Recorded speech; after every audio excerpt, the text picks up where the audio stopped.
अब हम तुम्हें घटना बता रहे हैं अपने जीवन की। जिस समय पहली रिपोर्ट हमारे हाथ में आई कि तुम्हारी किडनी फेल, हम गंगा किनारे रहने वाले, हमको ये भी पता नहीं कि किडनी किसे कहते हैं, क्योंकि कभी जन समुदाय जन संपर्क से संपर्क ही नहीं हुआ। 35 वर्ष की अवस्था तक संसार क्या मुझे ज्ञान ही नहीं हुआ। गांव के किनारे से केवल जो गंगा जी जहां रास्ता नहीं है तो निकल गए हैं, लेकिन मुझे किसी संसारी आदमी से बात करना है, संसार का ज्ञान तो श्रीधाम वृंदावन में हुआ। मानो मेरा जन्म नया वृंदावन में हुआ, जिससे हम व्यवहार को समझ पाए। नहीं, केवल परमार्थ के सिवा कुछ नहीं। साधन प्रधान जीवन था, ना कृपा और ना भरोसा, ये दो शब्द हमारे जीवन में नहीं थे। साधना जीवन में थी, ऐसा करने से ये होगा, इस साधन से ये होता है, इस साधन से ये होता है। रामकृष्ण मिशन में जब स्वामी जी जो उस समय विराजमान थे, उनके पास बलराम भाई ले गए, उन्होंने रिपोर्ट देखी, कहा बाबा तुम्हारी दोनों किडनी बहुत शीघ्र खराब हो रही और इसमें कोई उपाय नहीं है, शायद उस समय डायलिसिस उपलब्ध नहीं होगा, क्योंकि इस शब्द का कहीं भी ना दिल्ली में उच्चारण हुआ था ना यहाँ हुआ था। तो उनका इसका मतलब मृत्यु कितने दिनों में, वह कभी भी हो सकती है। उन्होंने ऐसा कहा रामकृष्ण मिशन में स्वामी जी ने। 1 रुपया हमारे पास नहीं, एक व्यक्ति पानी देने वाला नहीं। वही बलराम भाई जो शाम तक आते, कभी 9 बजे पूछते थे कुछ खाया, कुछ मिला। शाम में अगर हम ऐसे कह देते तो भाग जाता, तुरंत कुछ न कुछ जरूर लाता और खाता। एक व्यक्ति है जो पहले दिन वृंदावन में मिला था और आज तक वैसे ही समर्पण, वैसे ही भाव, तनिक भी कहीं किंचित भाव में अंतर नहीं। सुधा निधि का पाठ शाम के करते थे, चतुरासी जी सेवकवाणी का पाठ सुबह करते थे। 1.25 घंटा सेवकवाणी, 1.25 घंटा चतुरासी जी और 2 घंटा लगभग सुधा निधि का गान कर रहे थे 4 बजे। एकदम भाव में आया कि ब्राह्मण के घर जन्म हुआ, बचपन से भगवत मार्ग में निकले, तो जो काशी का काम था वो तो भगवान विश्वनाथ जी की कृपा से जैसा हुआ हुआ। अब वृंदावन के कार्य में तो अभी अधूरा हूं।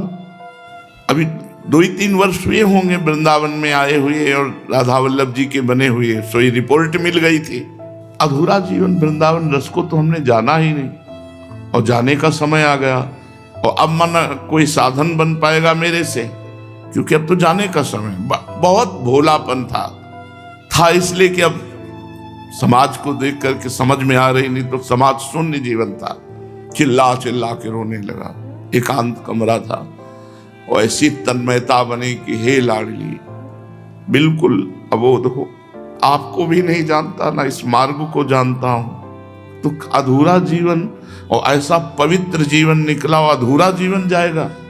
आपको रिझाने की सामर्थ्य नहीं, हमारे पास न भोग है, न इत्र है, न वस्तु है, न पदार्थ है, केवल मैं ही मैं हूं। और शरीर था कि साधना करूं, तो अब तो वो भी गया, क्योंकि अब किडनी खराब है। बड़ा अर्थ भाव आया, मतलब वो स्थिति हम आपको नहीं बता सकते, वो वही जानता है जिसका कोई संसार में नहीं है। उसी समय एक घटना घटी, वो हम तुम्हें नहीं बता सकते। बस इतना केवल कहते हैं कि मेरे लिए ही तो साधना होती है, तू मेरा। भरोसा शब्द यहां आया, नहीं कभी जीवन में भरोसा शब्द नहीं था, साधना शब्द था। पद्मासन, जितेंद्रियता, पवित्रता, ब्रह्मचर्य, निष्ठा, भजन, साधन, इसी से हम जीवन मुक्त हो जाएंगे।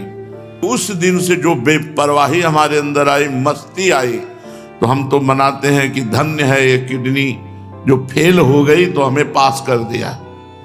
उसी भरोसे का ये सब जो कुछ आप देख रहे हो, सब उसी भरोसे का है। और करता धरता वो वही हम आपको दे रहे हैं। भरोसा, महारानी जी का भरोसा मेरे लिए ही तो है ना। मैं कह रहा हूं तू मेरी, बस। अच्छा, आपको श्री जी ने कहा तो आपको भरोसा हो गया, लेकिन मेरे तो आप प्रश्न कर, तो कौन कहला रहा है? अगर तुम संत मानते हो, भक्त मानते हो, गुरु मानते हो, जो भी तुम्हारे अंदर भाव है, कोई भेद नहीं। मेरे गुरुदेव के रूप में मेरी महारानी बोल रहे, इस संत के रूप में महारानी बोल रहे, इस भक्त के रूप में महारानी बोल रहे, मान लो अभी निहाल हो जाओगे। इस शरीर पांच भौतिक नाशवान मलमूत्र का भांड, इससे हम साधना करके श्री जी को रिझा पावे। अपने से रीझ जाओ, और वो रीझ चुकी है। अगर वो रीझ चुकी ना होती तो हम यहां बैठे हुए चर्चा ना कर रहे होते, ना आप सुन रहे होते। यहां वृंदावन में प्रवेश पाना श्री किशोरी जी की कृपा से है।